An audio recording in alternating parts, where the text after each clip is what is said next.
ಆತ್ಮೀಯ ವಿದ್ಯಾರ್ಥಿಗಳೇ, ಪ್ರಥಮ PUC ಇತಿಹಾಸದ ಪ್ರಶ್ನೆ ಕೋಟಿಯ ಉತ್ತರ ಭಾಗ 2 ಅಧ್ಯಾಯ 2 ಮಾನವನ ವಿಕಸನದ ಕಥೆ.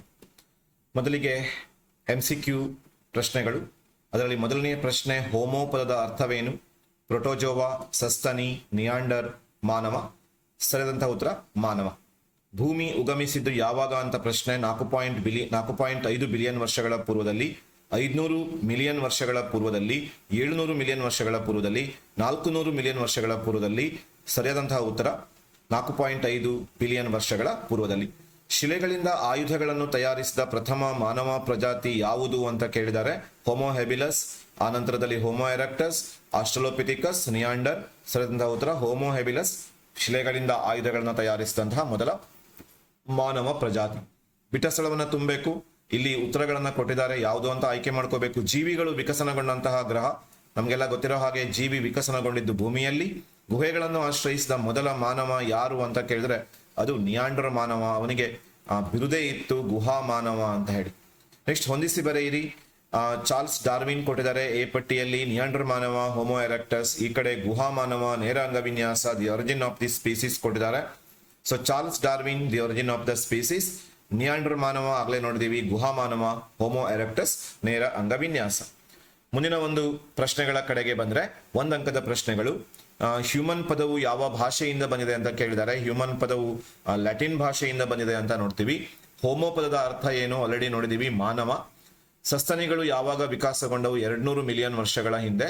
ಹೋಮೋಕುಲ ಬಂದಿದ್ದು 5.6 ಮಿಲಿಯನ್ ವರ್ಷಗಳ ಹಿಂದೆ ಅಂತ ನೋಡ್ತೀವಿ. ಚತುಷ್ಪಾದಿಗಳು, ಹೊಮಿನಾಯ್ಡ್ಗಳು ಚತುಷ್ಪಾದಿಗಳು 4 ಕಾಲುಗಳಲ್ಲಿ ನಡೆಯುತ್ತಿದ್ವು. ದ್ವಿಪಾದ ಚಲನೆ ಎಂದರೇನು? 2 ಕಾಲುಗಳಲ್ಲಿ ನಡೆಯುವುದು ಅಥವಾ ಓಡುವುದು. ಇವಿಷ್ಟು ಒಂದಂಕದ ಪ್ರಶ್ನೆಗಳು. ಎರಡಂಕದ ಪ್ರಶ್ನೆಗಳು, ಭೂಮಿಯ ಉಗಮ ಮತ್ತು ವಿಕಸನದ 2 ಸಿದ್ಧಾಂತಗಳು. 3 ಸಿದ್ಧಾಂತಗಳಿದಾವೆ. ಅದರಲ್ಲಿ ಧಾರ್ಮಿಕ ಸಿದ್ಧಾಂತ ಇದೆ, ಆಮೇಲೆ ವೈಜ್ಞಾನಿಕವಾದಂತಹ ಸಿದ್ಧಾಂತಗಳಿದಾವೆ, ಇದರ ಜೊತೆಗೆ ತಾತ್ವಿಕವಾದಂತಹ ಸಿದ್ಧಾಂತ ಕೂಡ ಇದೆ.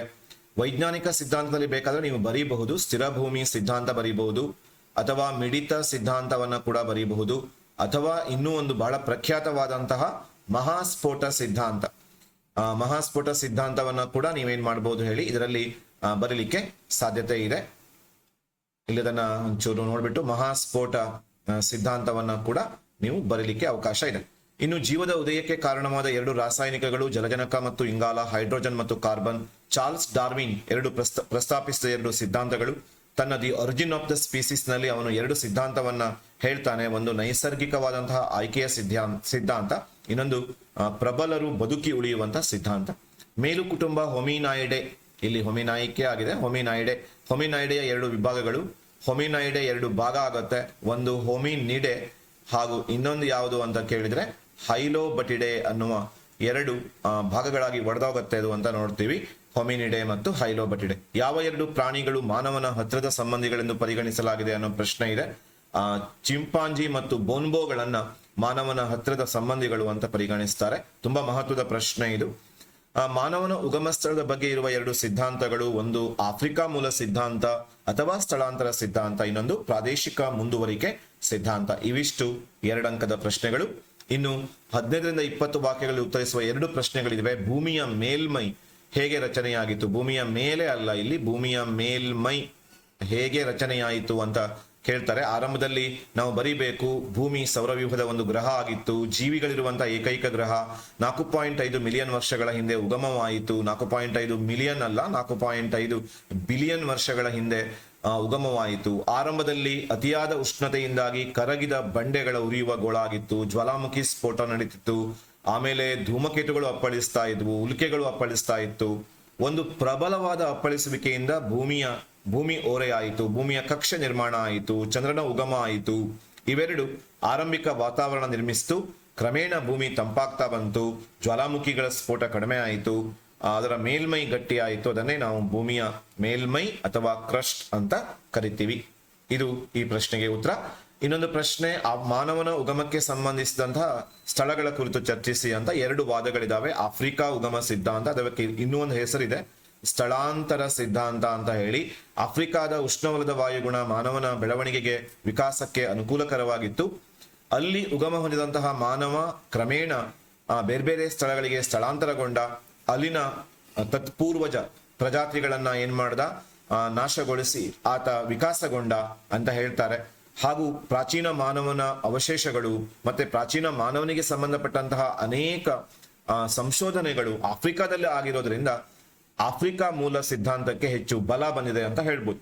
ಇನ್ನು ಪ್ರಾದೇಶಿಕ ಮುಂದುವರಿಕೆ ಸಿದ್ಧಾಂತ, ಆಫ್ರಿಕಾದಲ್ಲಿ ಮಾತ್ರ ಮನುಷ್ಯ ಹುಟ್ಕೊಳ್ಳಿಲ್ಲ, ಆಫ್ರಿಕಾದಲ್ಲಿ ಹುಟ್ಟಿದಂತೆ ಏಷ್ಯಾದಲ್ಲಿ ಮತ್ತು ಯುರೋಪ್ಗಳಲ್ಲೂ ಹುಟ್ಟುಕೊಂಡ ಮತ್ತು ಅಲ್ಲಲ್ಲಿಯೇ ಆತ ವಿಕಾಸಗೊಂಡ.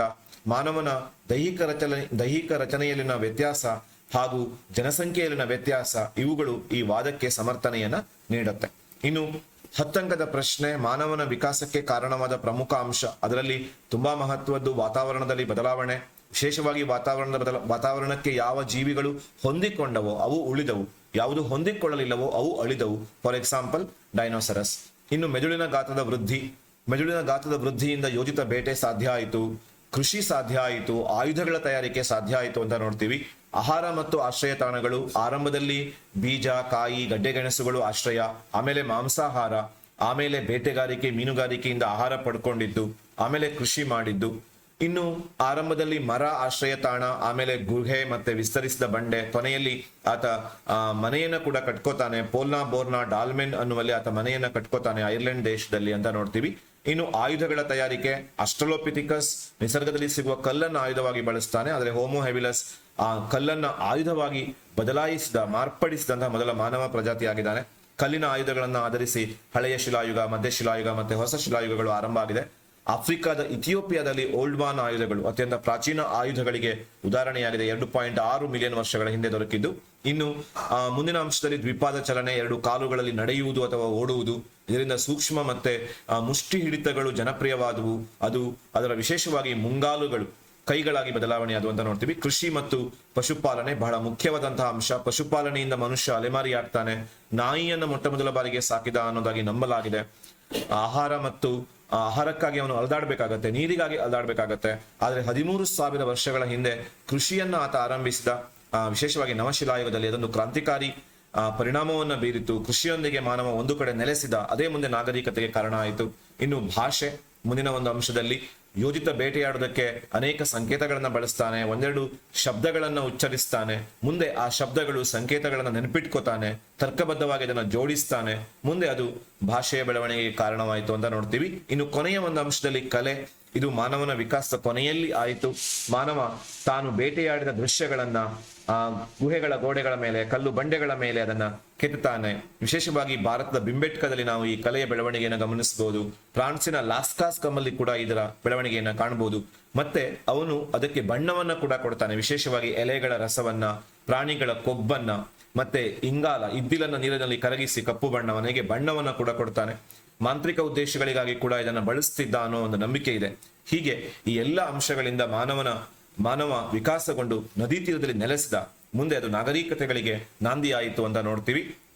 ಇನ್ನು ಕೊನೆಯ ಒಂದು ಪ್ರಶ್ನೆ ಫಾರ್ಮೇಟು ಕಾಲಾನುಕ್ರಮ.